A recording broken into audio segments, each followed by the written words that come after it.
Olá, irmãos e irmãs, jovens do seminário, que bom estar com vocês novamente. Eu sou o irmão Tiago Barreto, coordenador do seminário na região de Salvador. E nesta semana estudaremos Doutrina e Convênios 115 ao 120, mais precisamente o período da história da igreja em que os santos são expulsos da região do Missouri. E essa é uma aula cujo foco será aprendendo a enfrentar desafios na vida.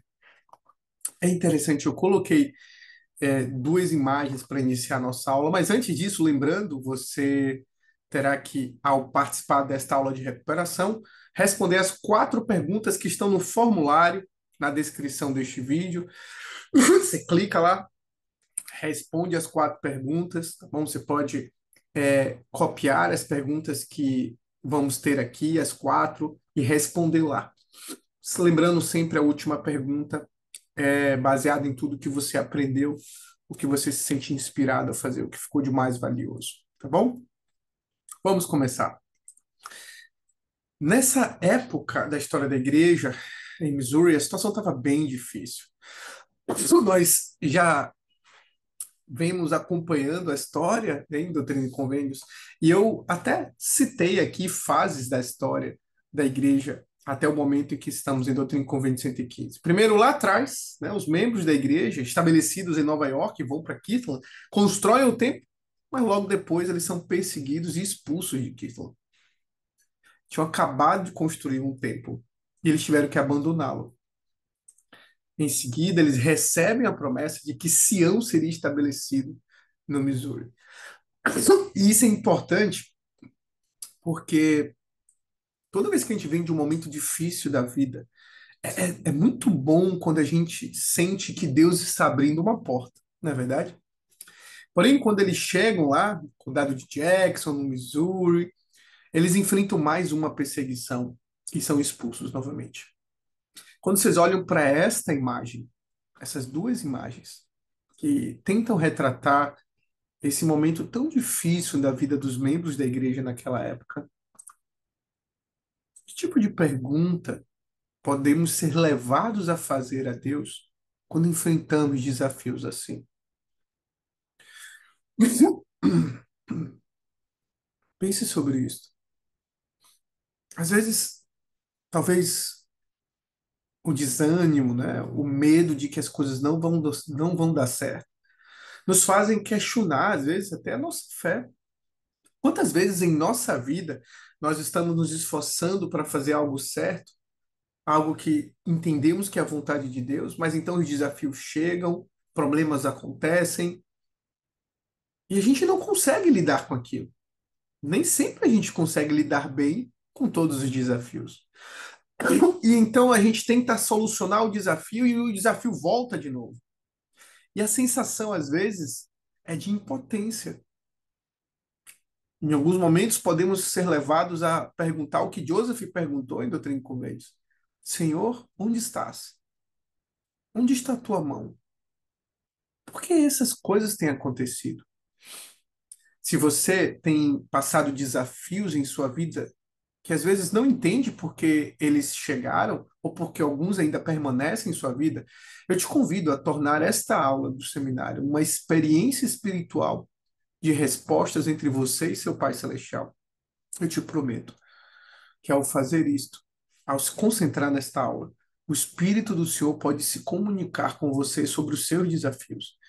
E você pode ter uma experiência com o seu Pai que é necessária para esse momento de sua vida.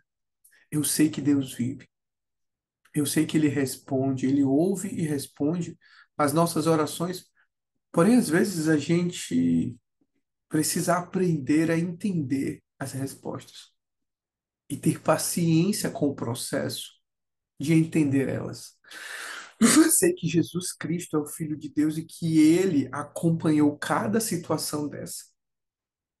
Vejamos o que um apóstolo do Senhor falou em situações onde a adversidade se torna intensa em nossa vida.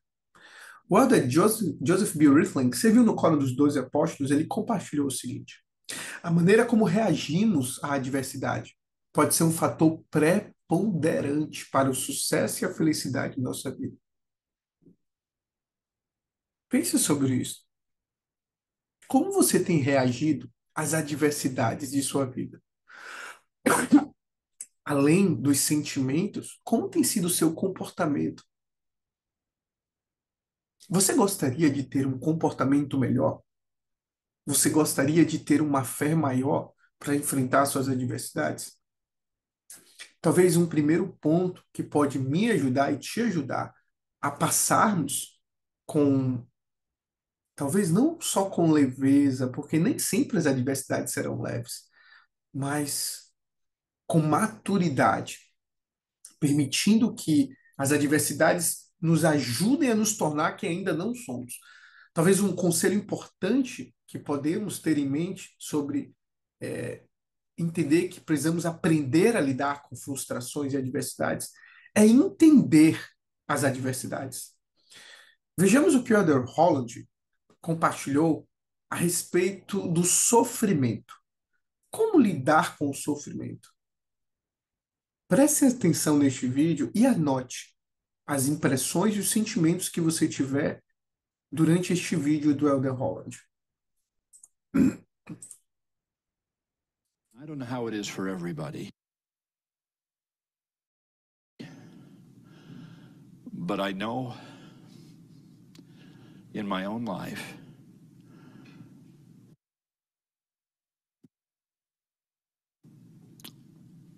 that salvation is not a cheap experience.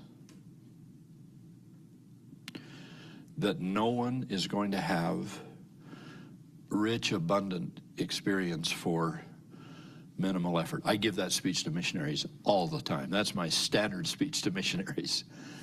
That it's always the last house. It's always 9:29 at night. It's always got to be raining.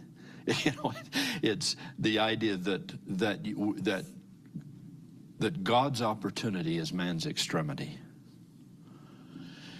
And that's maybe, I don't want that to sound depressing, and I don't want it to sound like we have to be tested and that we have to be tried and that it always has to be hard, because it doesn't. It isn't always hard. You know it isn't always hard, and there are wonderful blessings. But I do believe that there is something in this walk of salvation, this quest, that says we have to pay something for that. And so I think when we come to know the Savior, it's when we've been out somewhere, at least in the borderlands of Gethsemane. The road to salvation always goes through Gethsemane, and it will always require a journey to the summit of Calvary. Now, the danger there is that we sound like, oh, I'm suffering like the Savior suffered. I am anguished. We're not. We're not even a thimbleful. We're not even a fraction of that. And we're not going to be crucified, and we're not going to be atoners. It's horrendous in that sense to even make that analogy. But the other part of the analogy, I think, is required. I think is mandatory. And that is that if we say we're disciples of Christ, we walk where he walked, we feel what he felt, we pray the way he prayed, and we shed the tears he shed, at least in some proportion, at least in some symbol. I do not know, you'll have to help me, I do not know what it means to say that we're disciples of Christ, but I don't want to do what he did. I don't want to feel what he felt, but oh boy, you know, I'm in it. I'm right here. I'm shoulder to the wheel. I don't think that can work. I think the invitation is always come follow me. My convictions and my feelings for the Savior of the world have been born in the most desperate hours of my life, when I wondered whether the sun would ever come up again. Seemed to come up for other people, seemed to come up every morning for everybody else I could see, but not for me. Now, it isn't always like that, and it's not supposed to always be like that, and we're a little self-pitying if we act like it's always like that. But some parts of the discipleship require that walk, basically his walk.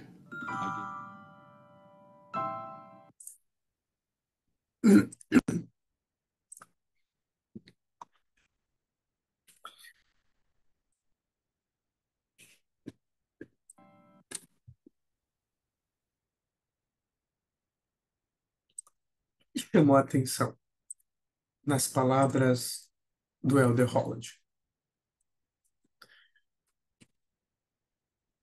Ponderando os próprios desafios de sua vida, essa é nossa primeira pergunta a ser respondida no formulário. Quais verdades mais lhe chamaram a atenção nas palavras do Elder Holland? Você pode pausar este vídeo e talvez escrever, ou escrever no final depois. Mas esta é a nossa primeira pergunta. Eu, particularmente, ponderando o que o Elder Holland ensinou,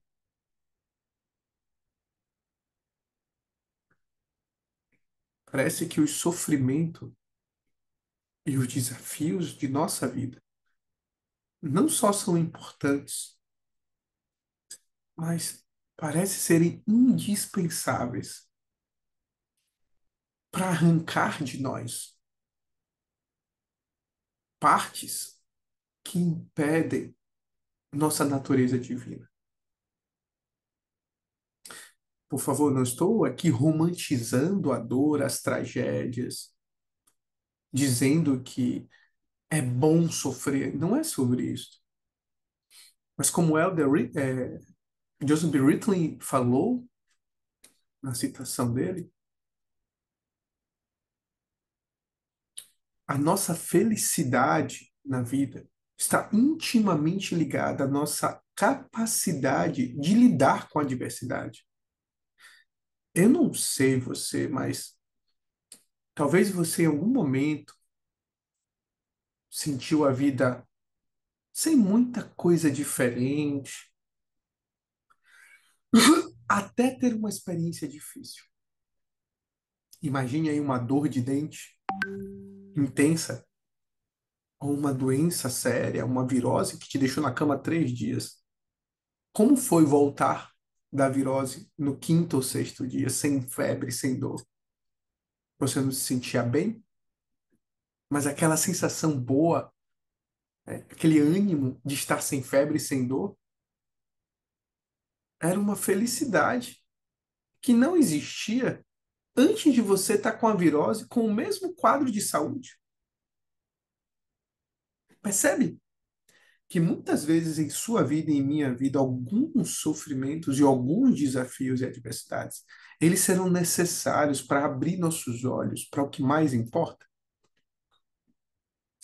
Talvez você possa perguntar, irmão Tiago, então o que fazer? O Elder Holland nos ensinou a entender a importância do sofrimento, da dor e de lidar com a dor. Mas o que fazer? Como, de fato, buscar o Senhor no processo em que a dor está acontecendo? Lembra da situação dos membros sendo expulsos do Missouri? Naquela época, uma moça, uma jovem mulher, tomou uma atitude diferente. O nome dela é Amanda Smith. Ela morava em Huntsville, na região em que houve uma situação bem difícil entre os membros e os moradores. Vamos ver como essa jovem mulher, Amanda Smith, reagiu quando as adversidades de perseguição entraram na vida dela. Vamos ler. O relato de Amanda Smith em Huntsville. Em 30 de outubro de 1838, as tubas do Missouri atacaram um assento de santos dos últimos dias, conhecido como Huntsville. A turba atirou em homens e meninos que haviam entrado em uma serralheria para buscar abrigo e defender seu povo. 17 santos nos últimos dias foram mortos no ataque. Mais de uma dúzia de pessoas ficaram feridas. Entre os feridos estava Alma Smith, de 6 anos, cuja articulação do quadril foi destruída quando ele foi baleado. A mãe de Alma, Amanda Barner Smith, ficou perturbada quando o encontrou. Ela também chorou pelo marido e o filho de 10 anos de idade que foram mortos no ataque. Sem ninguém disponível para ajudá-la, Amanda reuniu seus filhos restantes e orou pedindo orientação. Ó, meu Pai Celestial, orou ela, vês meu pobre menino ferido e conheces minha inexperiência. Ó Pai Celestial, mostra-me o que fazer. Quando Amanda terminou sua oração, ouviu uma voz que a orientava a misturar cinzas com água. Ela usou a mistura para lavar a ferida de Alma até que ela estivesse limpa. Em seguida, Amanda se sentiu inspirada a arrancar raízes de olmo e moê-las até transformá-las em uma polpa. Ela colocou a polpa na ferida de Alma e a envolveu com linho.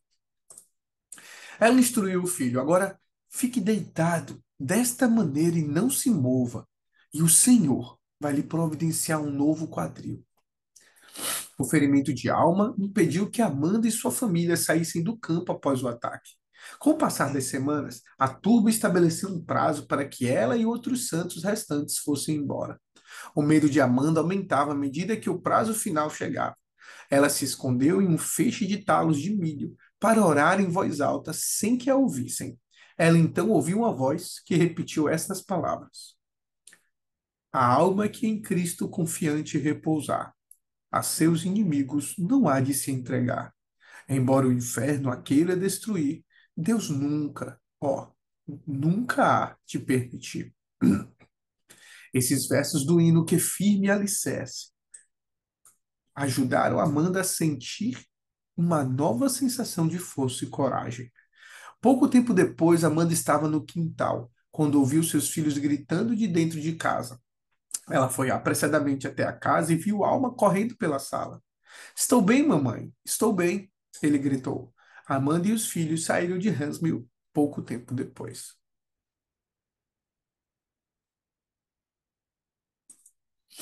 Pergunta 2. O que você aprendeu ou sentiu sobre o Pai Celestial e Jesus Cristo ao ler esse relato? Anote para você mesmo. Se precisar, volte o vídeo e leia ou escute o relato de Amanda novamente. O que você aprendeu ou sentiu sobre o Pai Celestial e Jesus Cristo ao ler esse relato?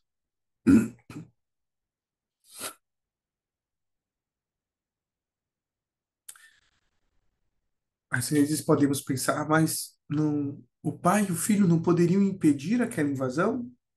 Sim, poderiam. Provavelmente isso iria interferir no arbítrio daqueles homens. Provavelmente isso teria que fazer com que Deus impedisse que certas pessoas usassem seu arbítrio. O Senhor optou por não impedir. Mas como um pai amoroso, ele não saiu do lado de Amanda e de sua família em nenhum momento. Ele com certeza chorou. Ele sentiu aquela dor. E ele falou com ela em sua mente, em seu coração, o que podia fazer na circunstância em que estava. Irmãos e irmãs, a oração tem poder. Talvez primeiramente para te acalmar. Porque muitas e muitas vezes o que precisamos ao buscar Deus é de paz. Paz para começar a encontrar uma solução. Não é à toa que o Senhor falou em Mateus 11:28. Vinde a mim, todos que estão cansados e oprimidos, e eu vos aliviarei. Falaremos sobre esse versículo daqui a pouco. Agora que você anotou sobre essa sua segunda pergunta, precisamos avançar para a terceira pergunta. Em que momento em sua vida você já sentiu o Pai Celestial e o Salvador Jesus Cristo te ajudando a passar por momentos muito difíceis? Se não for algo muito pessoal, por favor, compartilhe no formulário. Divida. O ato de você escrever ou relatar fortalece o seu testemunho. Gaste um pouco de tempo nesta pergunta. Pense com calma e busque inspiração. Em minha vida, eu já senti o Pai Celestial e o Salvador me ajudando em tantos momentos, recentes inclusive. Eu sou tão grato por eles. Eu estou aprendendo tanto com o pai e com o filho, com o pai, porque muitas vezes o pai tem me ensinado a maneira dele de lidar com as coisas, o que ele espera que eu faça, o que ele disse que vai fazer e o que ele me pede para ter paciência no processo. Tenho aprendido com o Salvador a maneira de encarar a situação, de confiar nele, de ter fé nele e de aprender a olhar as coisas por outra perspectiva. Vejamos algumas escrituras que podem nos ajudar nos momentos difíceis de nossa vida em que estamos buscando o Salvador. Em Provérbios, capítulo 3, versículos 5 e 6, diz o seguinte: Confia no Senhor de todo o teu coração e não te estribes no teu próprio entendimento. Reconhece-o em todos os teus caminhos e ele endireitará tuas veredas. Em Jacó 3:1. Mas eis que eu, Jacó, desejo falar a vós, que sois puros de coração. Confiai em Deus com a mente firme e orai a ele com grande fé. E ele consolar-vos-á nas aflições e defenderá a vossa causa e enviará justiça sobre os que procuram a vossa destruição. Mateus 11, 28, 30. Vinde a mim, todos os que estáis cansados e oprimidos, e eu vos aliviarei. Tomai sobre vós o meu jugo e aprendei de mim, que sou manso e humilde de coração, e encontrarei descanso para a vossa alma. Porque o meu jugo é suave e o meu fardo é leve. O que lhe chamou a atenção nesses versículos? Leia com calma e pondere.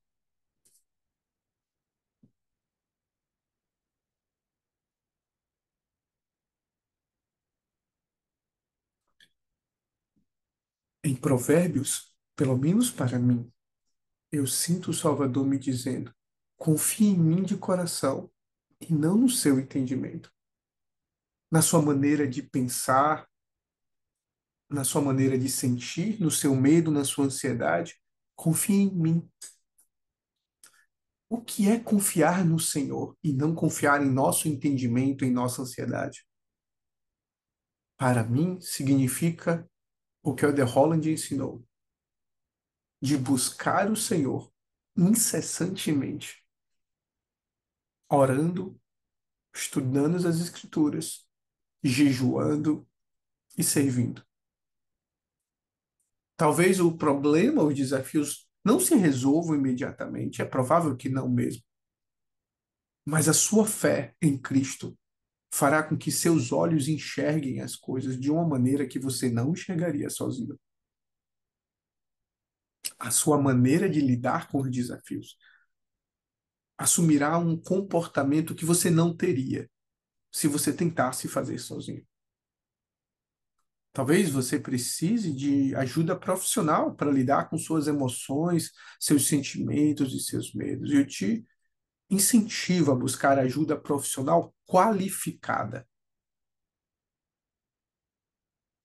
e, de preferência, alguém que tenha fé em Deus e que compreenda o papel de Deus no processo de nos ajudar emocionalmente a lidar com nossos desafios.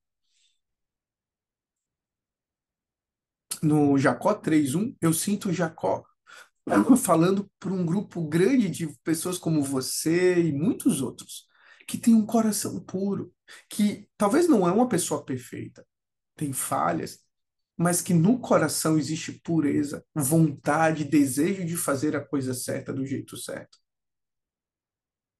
E ele disse: confiar em Deus com a mente firme. Olha isto. Não é com uma mente sem dor, sem sofrimento. É com a mente firme. A firmeza é diferente dos objetos, né, que podem estar firmes o tempo todo. Nós somos seres é, emocionais. Nós temos emoções que nos permitem estar firmes e às vezes um pouco mais vulneráveis. Identifique as coisas entre você e Deus, entre você e as pessoas que você ama, que te ajudam a permanecer firme. Coloque elas como prioridade. E ele fala: e orais a ele com grande fé. Existe a oração e a oração de fé. Eu te aconselho a estudar um discurso do Elder Bednar, que diz orar com fé. Coloca lá no Google, pesquisa. Você e eu vamos aprender algo incrível sobre o poder de orar com fé. E ele disse que ao fazermos isso, o Senhor vai nos consolar em nossas aflições e vai defender a nossa causa. Porque se você estiver envolvido em causas justas e ainda estiver sofrendo, o Senhor vai te defender, mas vai ser do jeito dele. Então tenha paciência e não crie expectativas da sua maneira. Não há nada de errado em você pedir ao Senhor as coisas que estão no seu coração, mas é um sinal de humildade esperar que o Senhor faça da maneira dele. Em Mateus 11, 28, 30, eu enxergo claramente o Senhor dizendo: você está cansada? Cansado? Está se sentindo oprimido, oprimida? Sabe? A pressão é quando tem algo de fora para dentro. Aí você pressiona alguma coisa, né? Você aperta, você está pressionando. É a pressão de fora para dentro, a pressão. O ambiente pressionado é assim. A opressão é uma opressão de dentro. É uma pressão que está acontecendo dentro de você.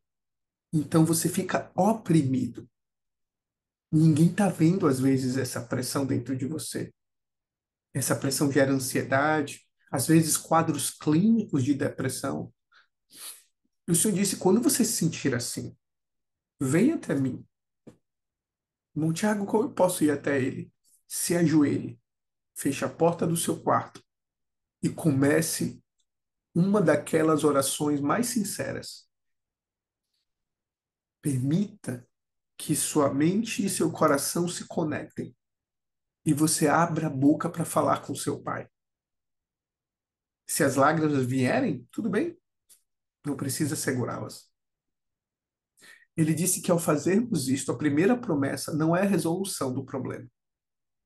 Ele disse que vai nos aliviar. Mas por que alívio e não resolução do problema?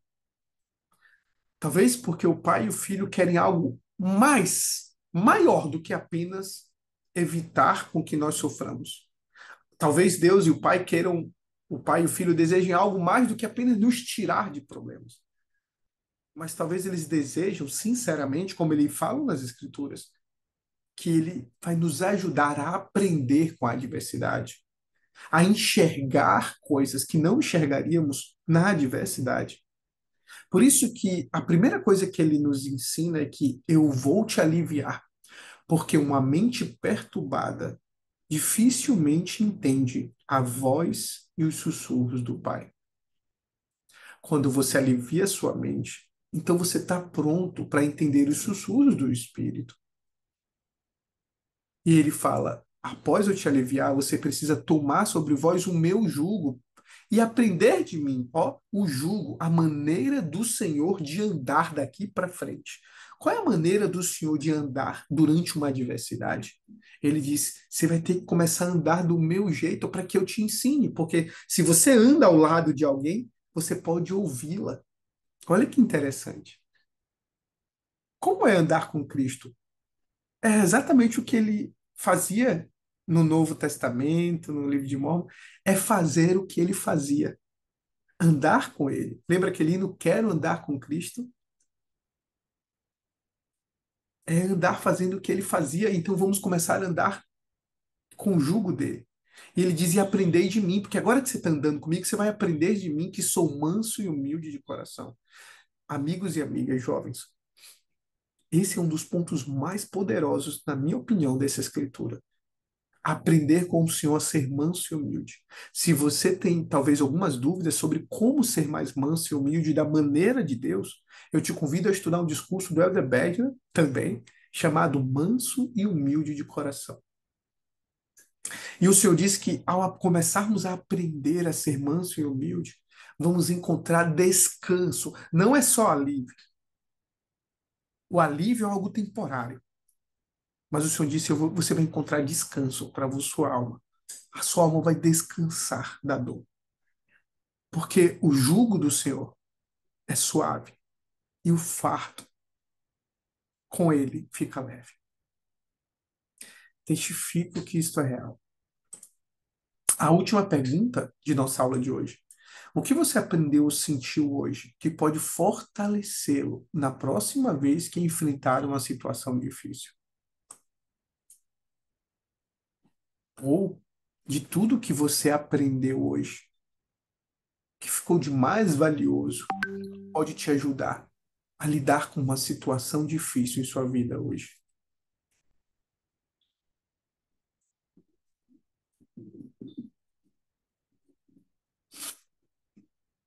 Essa é a sua quarta pergunta. O Elder Anderson, no Quórum dos Doze, vai finalizar nossa aula com a citação dele. E o que pode acontecer comigo se eu permanecer fiel a Deus durante minhas provações? O Elder Anderson ensinou. Por definição, as provas serão difíceis. Pode haver angústia, confusão, noites insônias e travesseiros molhados de lágrimas. Mas nossas provações não precisam ser espiritualmente fatais. Não precisam tirar de nós nossos convênios ou da nossa família. Como fogo intenso que transforma o ferro em aço. Se permanecermos fiéis durante as ardentes provas de nossa fé, seremos espiritualmente refinados e fortalecidos.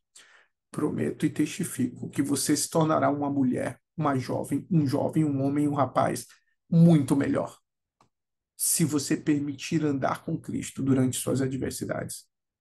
Eu não estou dizendo que isso é fácil. Eu não estou dizendo que isso acontece de um dia para o outro. O processo de andar com Cristo durante nossas adversidades é um processo cirúrgico, onde deitamos em uma mesa e permitimos que o Mestre, com seu bisturi espiritual, comece a retirar de nós sentimentos, medos, comportamentos, atitudes, vícios que não estão alinhados com o ser espiritual que somos. E como uma cirurgia costuma cortar e produzir dor, é natural que o sofrimento das adversidades façam isso. Sofrimento e adversidade sem Cristo não produz uma natureza boa. Ao contrário, passar adversidades e frustrações sem a ajuda do Salvador pode proporcionar doenças muito difíceis de lidar. Mas com a ajuda de Cristo, seja uma ansiedade ou uma depressão, podemos receber forças no Senhor. E pouco a pouco, permitir que Deus nos ajude e torne nossos fardos mais leves. Testifico dessas coisas. Testifico do poder do Salvador, das aulas do seminário, do esforço e a gratidão de saber que jovens como você têm buscado o Senhor por meio do seminário. Eu tenho um filho em idade de seminário e eu oro a Deus que as aulas possam tocar o coração dele. Espero que esta aula tenha te ajudado a se aproximar mais do seu Salvador. Em nome de Jesus Cristo. Amém.